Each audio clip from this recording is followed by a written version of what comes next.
Good Morning Business, le grand entretien. Et notre grand entretien aujourd'hui, c'est Thierry Hulot. Bonjour, PDG Bonjour. de Merck et président du LEM. Vous avez fait vos vœux hier et à vous écouter, on a l'impression que sur le marché du médicament, il faut tout changer, revoir le modèle économique de A à Z. C'est un chantier titanesque. Alors oui, c'est un chantier titanesque et je crois que nous devons conduire ce chantier pour protéger la santé de nos concitoyens et garantir que les patients français, quand ils ont besoin d'un médicament, que ce médicament soit un médicament essentiel, déjà établi, ils y aient accès, que ce médicament soit une innovation de rupture, ils y aient accès. Et quand on voit l'économie régulée du médicament en France aujourd'hui, on ne pourra pas garantir ça à l'avenir. Et on le voit avec les ruptures multiples que vous avez rapportées ces derniers jours. C'est uniquement une question de prix ? Pas uniquement, mais le prix est un facteur essentiel. Laissez-moi vous donner un exemple. On parle tous des ruptures d'amoxicilline pour le traitement pédiatrique. Antibiotiques. Antibiotiques. Largement utilisés. Tout à fait. Moi, de vocation, je suis pharmacien. Je me lève le matin pour quand un patient ait besoin de son traitement, il est.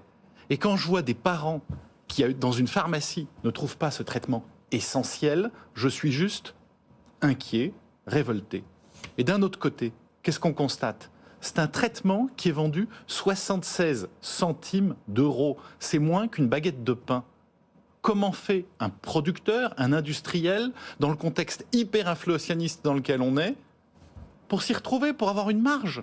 Sauf qu'il y a des règles très précises en France qui encadrent le prix du médicament. Ça veut dire qu'il faut changer ce plafond, ce fonctionnement. Il faut le faire évoluer. On est dans une économie, vous venez de le dire, où le prix est administré par la puissance publique. Alors, c'est bien, mais il faut faire ça de manière, j'allais dire, raisonnable. C'est-à-dire, si vous libérez le prix, par exemple, de l'amoxicilline, c'est une hausse de combien ?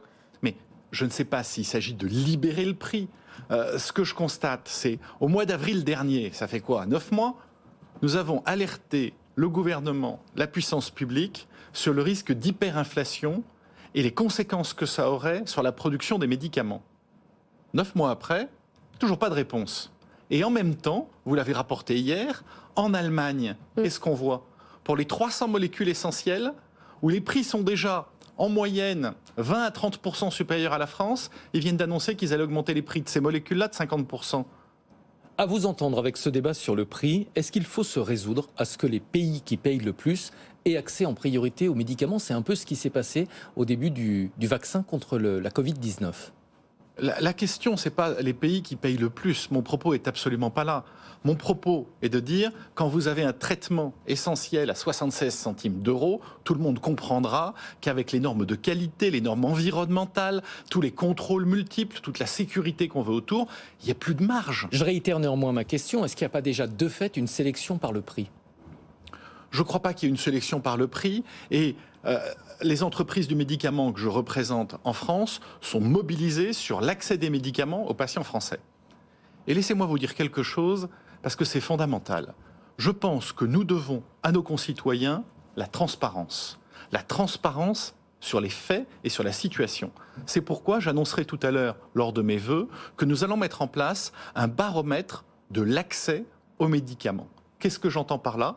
Nous publierons tous les trimestres, pour tout médicament qui a des difficultés d'accès, qui a des ruptures en France, la situation en France versus les pays européens. Pour toutes les innovations thérapeutiques, lesquelles ont été lancées en Europe et quelle est la situation en France. C'est pas pour les Français, ça c'est pour le gouvernement, c'est pour mettre la pression. C'est pour qu'on soit tous bien conscients, c'est pas une question de pression. Ce qui me motive, c'est que chacun puisse avoir son traitement quand il en a besoin. Et on va s'en donner les moyens en communiquant, en étant pédagogique et en montrant que quand on gère de manière comptable l'économie du médicament, c'est une perte de chance pour les patients. Oui, mais qu'est-ce que vous allez dire aux gens ? Allez dans un autre pays européen pour chercher le médicament dont vous avez besoin ? Nous allons tous nous mobiliser, nous allons dialoguer avec les pouvoirs publics et avec le gouvernement pour réfléchir à quelles sont les nouvelles règles qu'il faut mettre en place pour financer et réguler le médicament demain. Le marché français est totalement déconnecté du reste du monde. Vous avez l'impression qu'il y a une spécificité qui ne fonctionne pas. Vous dites, ça fait 9 mois qu'on a écrit un rapport, c'est lettre morte. Il y a un problème de priorité au gouvernement ?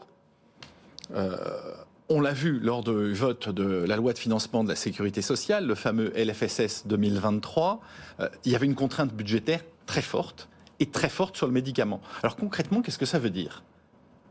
Le budget de la sécurité sociale pour le médicament pour l'année qui commence, a été fixé à 24,6 milliards d'euros. La dépense réelle va être d'environ 28. La différence entre les deux, l'industrie pharmaceutique va en rembourser 70%. Ça va être pris sur la marge, ou ce qui reste de marge, des petits producteurs, des PME, de tous les labos. Donc c'est désincitatif. Ceci dit, que faisons-nous en 2023 ? En 2023, je vois deux priorités pour le médicament. Un, c'est adresser les problèmes de rupture qu'on connaît aujourd'hui. Et on le voit, les industriels sont mobilisés. Ils produisent, on a vu des productions de Doliprane exceptionnelles, historiques. Je pense qu'on peut remercier les collaborateurs dans les usines qui se sont mobilisés, qui travaillent en 3, 8, 7 jours sur 7, et en effet, des productions historiques. Mais il faut aller au-delà d'éteindre l'incendie. Il faut tous se mettre autour de la table pour repenser le financement et la régulation du médicament. La bonne nouvelle, c'est que la Première ministre, Elisabeth Borne, m'a écrit il y a quelques semaines en annonçant qu'elle allait mettre en place une commission interministérielle pour se pencher sur ce problème. Soyez certains que les entreprises du médicament seront au rendez-vous, seront force de proposition, parce qu'il y a urgence si nous voulons demain avoir nos médicaments essentiels et les innovations de rupture qui arrivent. N'oublions pas, de nombreuses innovations arrivent, de nombreuses pathologies ont besoin de traitements innovants, et là aussi, il faut les financer. Est-ce que relocaliser la production en France ou en Europe, ce serait une réponse à votre avis, au problème de pénurie? Est-ce que c'est réaliste de vouloir produire l'essentiel des médicaments, en tout cas les plus courants, en France ou en Europe? Alors, je vais dire quelque chose d'un peu difficile à entendre, mais la souveraineté de la France toute seule, j'y crois pas une seconde. Une souveraineté européenne, oui, mais quelque part encadrée. Qu'est-ce que j'entends par là? Il y a 12 000 spécialités pharmaceutiques. On ne va pas construire en France des usines pour 12 000 spécialités pharmaceutiques. Il n'y a pas de modèle pour ça. Dans ces 12 000 spécialités, il y en a très probablement 2 à 300 qui sont essentielles, qui sont stratégiques. Qu'est-ce que j'appelle une spécialité stratégique? C'est si elle n'est pas présente, la vie du patient est potentiellement à risque, ou sa santé va se dégrader immédiatement de manière irrémédiable. On attend depuis des mois que la Commission européenne, le gouvernement, établissent cette liste et mettent un plan clair d'action. Elle est là, l'urgence. C'est mettons-nous autour de la table. Et c'est un plan européen du médicament. Mais c'est obligatoirement européen, mais... Sauf qu'on n'a pas deux pays qui ont les mêmes règles. On vient d'en parler. Alors, oui et non. On voit quand même, au moment de la crise de la Covid, qu'il y a une coordination européenne sur la gestion des stocks, des approvisionnements, des achats. On peut aller plus loin et se dire quels sont les médicaments qu'on veut vraiment sécuriser en Europe, comment on le fait, et dans ce contexte, la France peut être clé. On a les compétences, on a les collaborateurs, on a le savoir-faire, on a la volonté de le faire. Donc mettons-nous autour de la table et allons-y. Produire en Europe, ça veut dire aussi produire plus cher par rapport à certains pays émergents.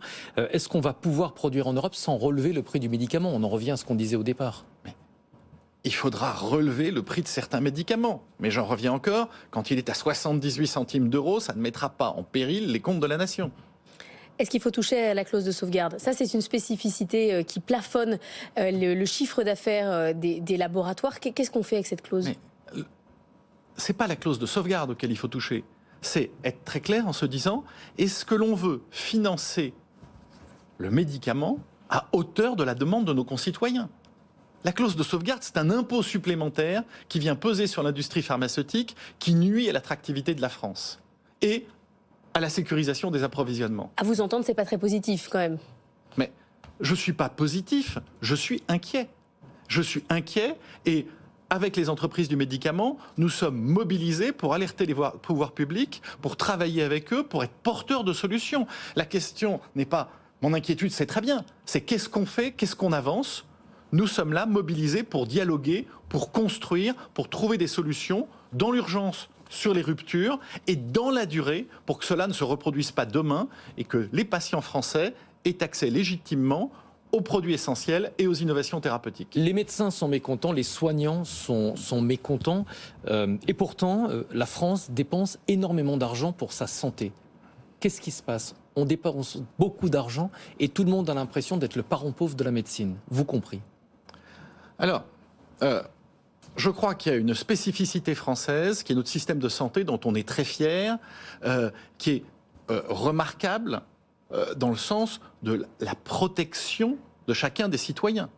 Nous sommes dans un système où vous êtes pris en charge sans qu'on vous demande votre carte bleue. Mais à entendre les médecins hospitaliers, ce système, il est à bout de souffle. Parce que ce système a besoin, comme tout système, d'évoluer, d'être réformé. En effet pour l'hôpital, en effet pour le médecin, en effet pour le médicament. Il faut remettre à plat ce qui a besoin d'être mis à plat pour garantir que ce système continue et perdure. Merci beaucoup Thierry Hulot. On peut vous souhaiter pour 2023 d'être entendu du coup par les pouvoirs publics. Oui, vous voulez rajouter On peut un dernier nous mot ? le souhaiter Je vous le parce souhaite. que c'est l'intérêt à tous pour notre santé et croyez-moi, nous serons mobilisés sur ce sujet.